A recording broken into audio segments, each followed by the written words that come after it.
Hey folks, Matt Lange here. One of my favorite ways to come up with creative chord progressions is to play some chords on a guitar, load them up into a drum sampler. We're going to use Studio One's Impact to do this, and play around, and you'll come up with all sorts of unique progressions you wouldn't have thought of otherwise. Let's go. So let's grab a guitar. I'm using a Jackson American Virtuoso. It is red and shiny, and that's why I like it.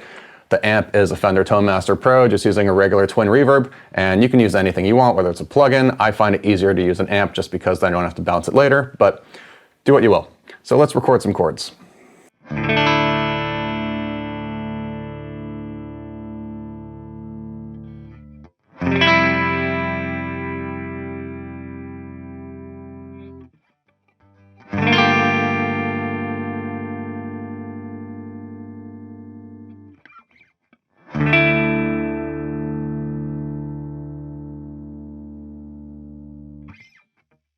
So now that we've got our chords here, let's cut them up and throw them into Impact. So I'm just going to quickly isolate each one. The attack and the tails don't really matter right now because we're going to adjust it in the sampler.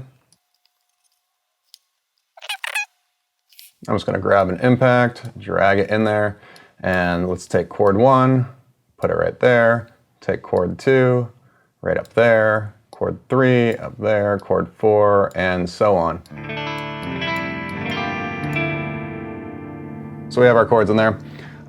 Let's select everything, and we are going to make sure the trigger type's normal, so it gates. So let's start here, and the nice little function of Impact is normalize. Let's do that on everything, just so all of our sounds are the same level. And I'm going to adjust the start point. Let's go after the last note hits. Do the same here. And so on. And the last one.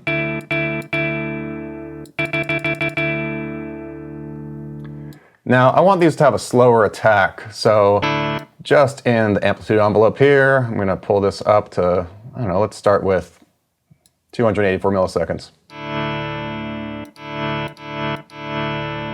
I like that, and I'm just going to copy the parameter, essentially, of the amplitude. So I can just say paste parameter, and paste parameter. So now everything fades. And now this is where it gets creative. So let's copy each one over.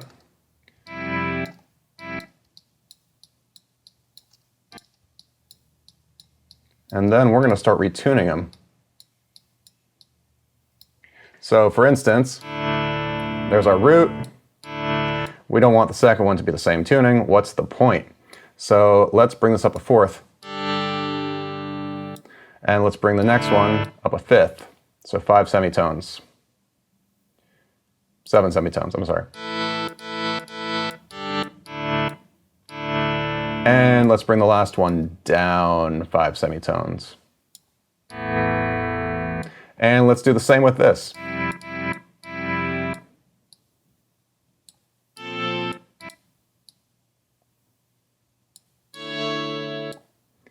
Let's do 10. That's interesting.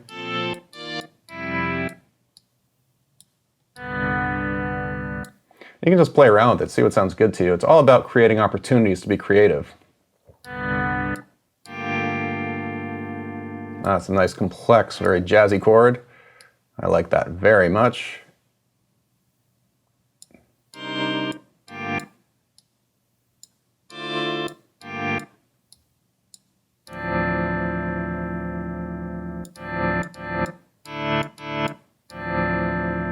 And the last chord.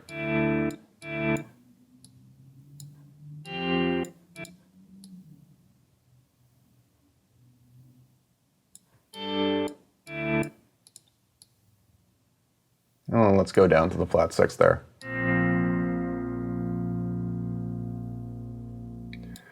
So now we have all these different ways of really rearranging these chords that have been transposed up and down.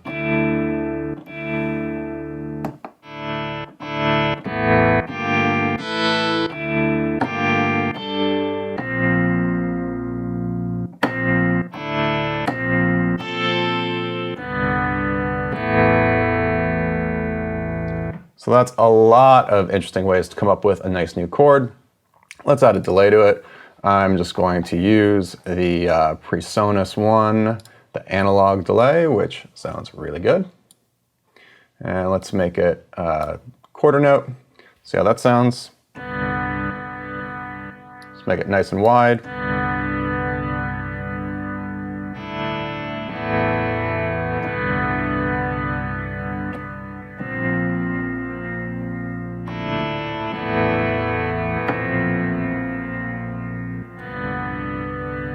So it's all about playing around at this point.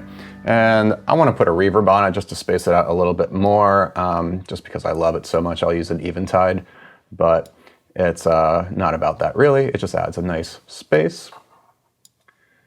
And let's turn that down a bit. And now let's see if we can really come up with an interesting little pattern.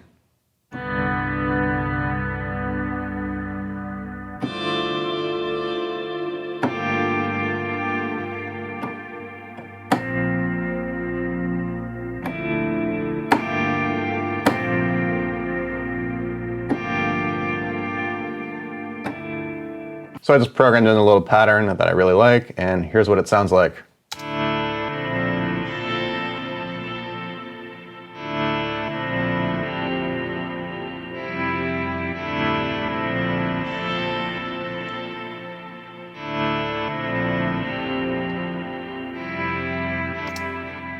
Really pretty, really ambient and ethereal, and a little bit complex chords, which is something I really like. Just for the sake of vibe, if we wanted to throw a little loop behind it, I want to hear something, you know, down-tempo-y. Let's see what we get if we type down-tempo into the splice window. And let's say drums, and I want a loop. What's this?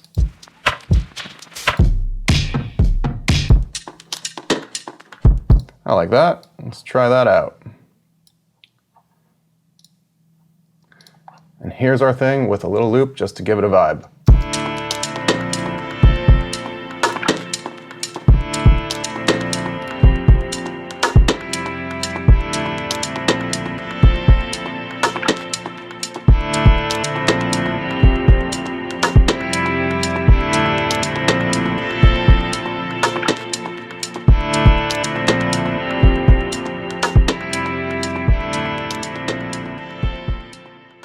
So that is a way to come up with creative and unique chord progressions using Impact in Studio One.